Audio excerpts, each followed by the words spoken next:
Good morning dear students. Last lecture में मैंने आप सबको केसी किस तरीके से प्रूव कर सकते हैं उसके मैंने आपको इक्वेशन समझाए थे। ठीक है, आज के हमारे लेक्चर में हम केसी और के डैश सी दोनों के बीच का रिलेशन पहले सीखेंगे। What is K C? K C is constant for forward reaction and K dash C is constant for reverse reaction. Constant for reverse reaction. It is K dash C. What is the relation between KC and K dash C? चलिए अभी मैं आपको समझाता हूं। मेरे पास ये equation है H2 plus I2, उसमें से यहां पर मिल रहा है 2HI। चलिए, इक्विलिब्रियम कांस्टेंट यानी क्या होता है? Kc। फॉरवर्ड रिएक्शन का अगर हम लेते हैं तो प्रोडक्ट डिवाइडेड बाय रिएक्टेंट करते हैं, तो प्रोडक्ट क्या है यहां पर? HI, और इसके मोल कितने हैं? 2, तो ऊपर कर देते हैं square upon H2 into I2। ये रहा Kc की formula, HI square divide by H2 into I2। अगर यही फॉर्मूला हम रिवर्स रिएक्शन के लिए लेते हैं तो ये रिवर्स रिएक्शन है नीचे का। रिवर्स रिएक्शन के लिए रिएक्टेंट कौन रहेगा? HI, और प्रोडक्ट कौन सी रहेगी? ये। फॉरवर्ड के लिए ये HI प्रोडक्ट है और H2I2 रिएक्टेंट है, बट रिवर्स के लिए HI रिएक्टेंट है और H2I2 प्रोडक्ट है। So H2 into I2 upon HI square. Okay, ये हुआ। चले तो दोनों का रिएक्शन यहां पर क्या हो गया? Kc is inverse proportional to K dash C। ये दोनों के बीच में कैसा रिलेशन रहा? इनवर्स रिलेशन रहा। ठीक है, सो फॉरवर्ड रिएक्शन और रिवर्स रिएक्शन दोनों, ये रेसिप्रोकल रिलेशन दोनों के बीच में हमें यहां पर देखने को मिला, inverse proportional to each other है। तो ये इससे प्रूव हो गया Kc इज इक्वल टू भी हम लिख सकते हैं K डैश C। वैसे तो इक्वल टू ही लिखना चाहिए। ओके, चलिए, आपको कोई भी रिलेशन अगर हो उसका Kc और K डैश C प्रूव करना हो तो हम किस तरीके से करेंगे? चलिए, N2 प्लस O2, ये यहां पर हो गया 2NO। चलिए, इसका Kc और K डैश C कौन सा है? इसकी फॉर्मूला लिखिए, ऐसा हमें क्वेश्चन आए तो हम क्या करेंगे? Kc के लिए क्या करने वाले हैं? प्रोडक्ट NO यहां पर square upon N2 into O2, और K डैश C यानी क्या होता है? ऊपर N2 इंटू O2 और नीचे रहता है यहां पर NO स्क्वायर। ओके, ये हो गया Kc और K डैश C दोनों के बीच का रिलेशन यहां पर फिक्स है। Kc is equal to 1 upon K dash C। Okay, चलिए इसका भी हम MCQ सॉल्व करते हैं। किस तरीके से क्वेश्चन पूछा जाता है? क्वेश्चन इस तरीके से हो सकता है, constant for forward reaction is 3.4 into 10 raised to minus 4. Calculate constant for reverse reaction. Okay, we will see this, that how can we find constant for reverse reaction. Okay, चलिए देखिए, Kc is equal to 1 upon K dash C. This is formula we have. Okay, इस formula का हम यहाँ पर MCQ solve कर रहे हैं। ओके, चलिए, यहाँ पर फॉरवर्ड रिएक्शन का Kc कितना दिया हुआ है? 3.4 इंटू 10 रेज़ टू माइनस 4, और हमें फाइंड करना है K dash C। So K dash C is equal to 1 upon 3.4 into 10⁻⁴। ये 10⁻⁴ ऊपर गया, ये हो गया 10⁻+4। अभी हमें क्या करना है, 1/3.4। तो 1/3.4 अगर होता है तो ये मिलता है 0.294। सो 2.94 into 10⁻3। This is the answer of K-C। Okay, इस तरीके के MCQ एररलेस में भी दिए हुए हैं, बट मैं आपको कॉम्पिटिटिव एग्जाम साथ ही में सॉल्व करवा रहा हूं। ओके, चलिए दूसरा यहाँ पर पॉइंट हम क्लियर करते हैं, वो है units of equilibrium constant Kc। उसके यूनिट किस तरीके से डिसाइड किए जाते हैं, चलिए वो मैं आपको समझाता हूं। ये एग्जाम्पल हम यहाँ पर ले रहे हैं, 2NO + Cl2, यहाँ पर हो गया 2NoCl। चलिए इसका यूनिट हम किस तरीके से डिसाइड करेंगे, तो मैं पहले यहाँ पर Kc की फॉर्मूला ले रहा हूँ, प्रोडक्ट डिवाइडेड बाय रिएक्टेंट। ये हो गया NoCl का स्क्वायर अपॉन यहाँ NO² और ये Cl2। इस तरीके से हम लिख सकते हैं प्रोडक्ट डिवाइडेड बाय रिएक्टेंट, तो यस लिख सकते हैं। चलिए अभी देखिएगा, ये NoCl, ये जो स्क्वायर ब्रैकेट है उसका यूनिट क्या रहता है, मोलारिटी। तो हम इस तरीके से लिख सकते हैं, ये है मोलारिटी का स्क्वायर, ये रहा मोलारिटी का स्क्वायर और ये रहा सिर्फ मोलारिटी। तो ये क्या हो गया, molarity square upon molarity cube. Answer आ गया molarity raise to -1, molarity inverse. This is the unit of this reaction. Numerical solve करने के लिए इंपॉर्टेंट मैटर है, आप सबको यूनिट सबका पता होना चाहिए। Okay, without unit we can not जज मोलारिटी। चलिए वी कैन नॉट जज इक्विलिब्रियम कांस्टेंट। चलिए इस इक्वेशन का हम यूनिट फाइंड करते हैं। चलिए कौन सा यूनिट रहेगा, सो Kc product divided by reactant NH3 square upon N2H2 cube.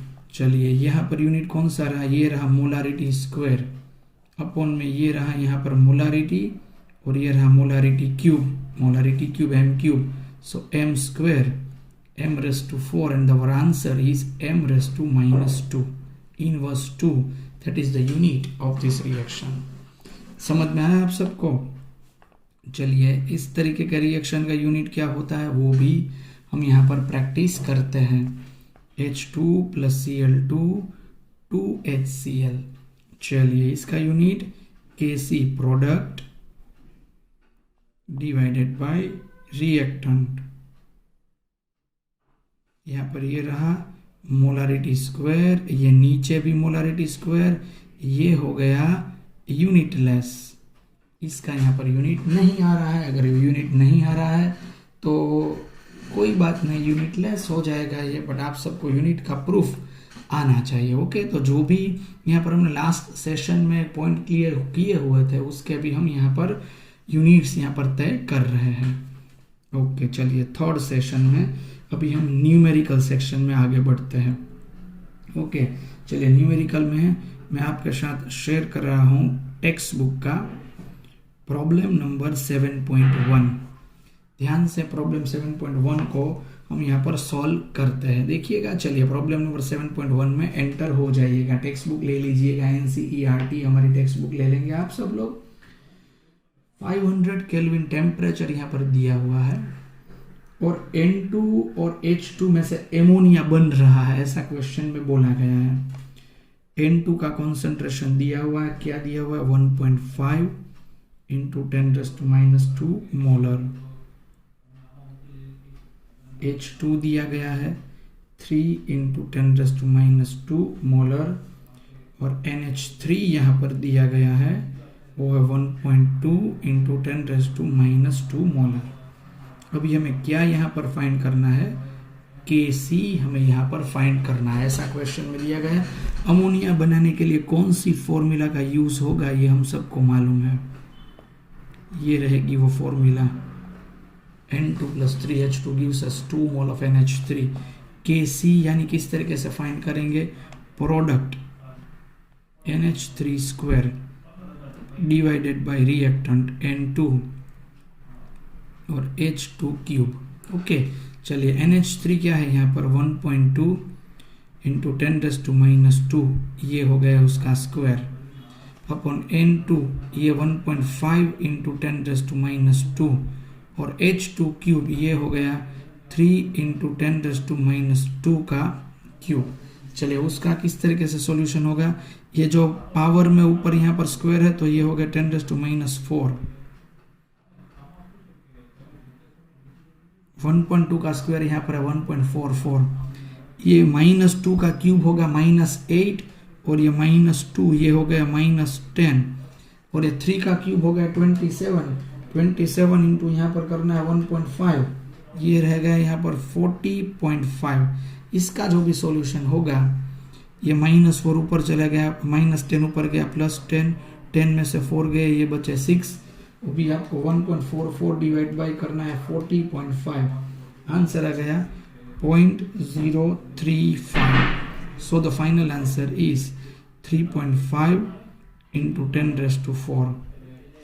This is our answer for problem number 7.1। Okay, so 7.1 का जो प्रॉब्लम है वो हमें इस तरीके से यहाँ पर सोल्व करना पड़ता है। ठीक है, चलिए ऐसे ही आपको जो न्यूमेरिकल सॉल्व करने हैं वो यहाँ पर मैं आपको प्रैक्टिस में दे देता हूँ।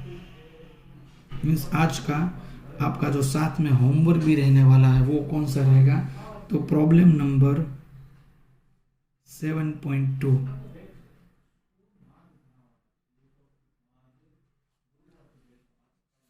एक्सरसाइज, देखिए एक्सरसाइज में से आपको कौन से करने में यहाँ पर ढूंढ लेता हूँ। चलिए ये आपको करने हैं यहाँ पर एक्सरसाइज में 7.2, एक्सरसाइज में करने हैं आपको 7.4, एक्सरसाइज में आपको और कौन सा करना है, 7.5 नहीं 7.6 या 7.6 भी आपको करना है। ये सब आपके लिए होमवर्क रहेंगे। ठीक है डियर स्टूडेंट्स, ये आपको किस में करना है, आपको ये होमवर्क में करना है, कर लेंगे। साथ में ही आप वर्क करते रहिएगा ताकि इश्यूज ना हो, अच्छी तरीके से लेक्चर रिपीट भी कर लीजिएगा, कुछ भी आपको उसमें प्रॉब्लम आता है तो। ठीक है, चलिए अभी जो ये केमिकल इक्विलिब्रियम चल रहा है उसका मैं 4th सेक्शन अभी आपको आज के लेक्चर के लिए डिस्कस कर रहा हूँ। ये जो केमिकल इक्विलिब्रियम है जरा अभी देखें तो वो 2 टाइप्स के होते हैं। एक होता है होमोजीनियस इक्विलिब्रियम और सेकेंड वन होता है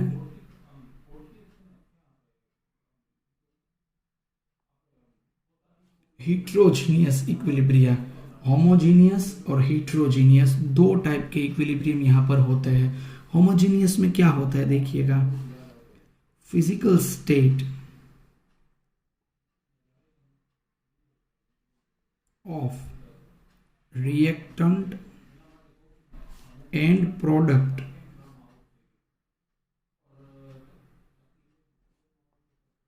आर सेम। देखिए मैं आपको यहां पर एग्जांपल देता हूं, N2 गैसियस फॉर्म में है, हाइड्रोजन गैसियस फॉर्म में है, और यहां पर बना अमोनिया वो भी गैसियस फॉर्म में है।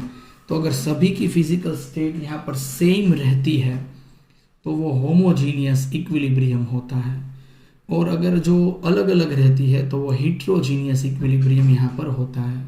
So if physical states of reactant and product are same then this is homogeneous equilibrium।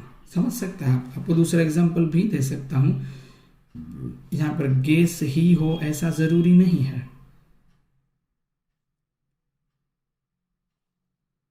ये भी यहां पर हो सकता है